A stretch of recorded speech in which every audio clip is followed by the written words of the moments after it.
প্রায় 16,000 কোটি টাকা দামের জাহাজে কেমন পার্টি চলছে আনন্ত আম্বানি এবং রাধিকা মার্চেন্টের দ্বিতীয় প্রি ওয়েডিংয়ে। এবং আপনি জানলে এটাও অবাক হবেন, এখানে পারফরমেন্সের জন্য আসা শাকিরা, বিশেষ করে কেটি প্যারি, কত টাকা চার্জ নিয়েছে। ট্রাস্ট মি, এটা কেউ জীবনেও কল্পনাও করতে পারেনি। সো 29 মে থেকে তো শুরু হয়ে গিয়েছিল রাধিকা মার্চেন্ট এবং আনন্ত আম্বানির প্রি ওয়েডিং ফাংশনের দ্বিতীয় ধাপ, যেটা আয়োজন হয়েছে একটা বড় জাহাজে। এবং এটা এমন একটা জাহাজ, যেই জাহাজটা বিশ্বের মধ্যে অন্যতম বড় প্রমোত্তরী জাহাজ।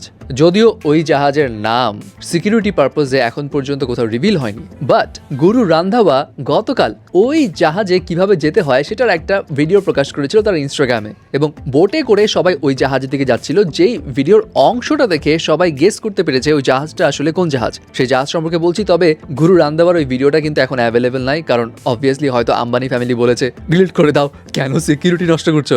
সো গুরু রান্ধাওয়ার ওই ভিডিও থেকে সবাই যেটা আন্দাজ করেছে, এই জাহাজটা হচ্ছে আল্লিউর অফ দ্য সিজ, এই ক্রুজ শিপ, যেটা অন্যতম একটি বড় প্রমোত্তরী জাহাজ।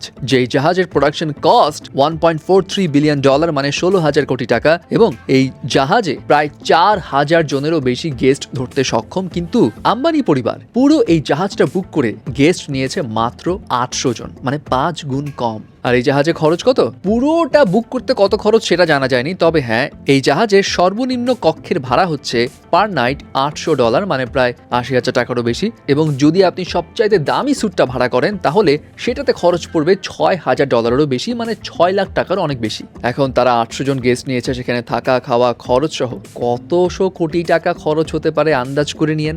এবং অলরেডি জাহাজের ভিতরের কিছু কিছু ছবি ভাইরাল হয়েছে, যেমন রণবীর সিং কয়েকটা ছবি পোস্ট করেছে যেগুলো গেস্টদের সঙ্গে। তারপর স্টেজ কেমন হচ্ছে, কি হচ্ছে না হচ্ছে, সেটারও কিছু ভিডিও ফুটেজ ভাইরাল হয়েছে। বাট এখন পর্যন্ত ভিতরে কি হয়েছে সেটার ওই রকম বড়সড় ভিডিও আসেনি, হয়তো রিয়েল সুন আসবে। বাট এখানে একটা বিষয় বলি, পারফরমেন্সের দিক দিয়ে লাস্ট টাইম পারফর্ম করেছিল রিয়ানা, বাট এবার পারফর্ম করছে বেশ কয়েকজন। ব্যাকস্ট্রিট বয়েজ অলরেডি পারফর্ম করেছে গতকাল। তারপর শাকিরাকে পারফরমেন্সের জন্য আনা হয়েছে, এবং ক্যাটি প্যারি সেও নাকি পারফর্ম করবে। এবং সেই পারফরমেন্সগুলো হচ্ছে ফ্রান্সের কান শহরের উপকূলে। ওখানেই এখন জাহাজটা অবস্থান করছে। এখন এখানে শাকিরা কত টাকা নিয়েছে? শাকিরা ইউজুয়ালি 10 থেকে 15 কোটি রুপি চার্জ করে থাকে প্রাইভেট কনসার্টের জন্য, এবং ধারণা করা হচ্ছে এখানে হয়তো ওরকম নিবে, একটু বেশি হতে পারে, শিওর শট জানা যায়নি। তবে বেশ কয়েকটা মিডিয়া রিপোর্টস থেকে কেটি প্যারির চার্জ সম্পর্কে যেটা জানা গেল, সেটা তো মাথা নষ্ট পুরা।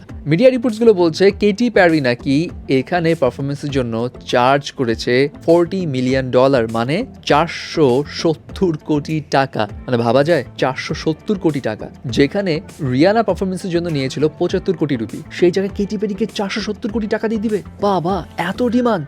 এবং কেটি প্যারির পারফরমেন্সের সময় 5 ঘন্টা লাইভ পারফরমেন্স হবে, সেখানে ফায়ার ওয়ার্কস হবে এবং আরো কিছু দেখানো হবে। এবং ওই সময় ড্রেস কোড থাকবে ইটালির সামার ড্রেস কোড। বাট এই শিপের পার্টির মেইন আয়োজনটা কিন্তু স্পেস থিম পার্টি, যেটা হয়তো পরবর্তীতে গিয়ে স্পেস থিমের ড্রেস পরে সবাই হাজির হবে। যাই হোক, বড় লোকের ব্যাপার স্যাপার ভাই, কোটি টাকা তাদের কাছে হাতের ময়লা। সো এত টাকা খরচ করলে অসুবিধা নেই কোনো।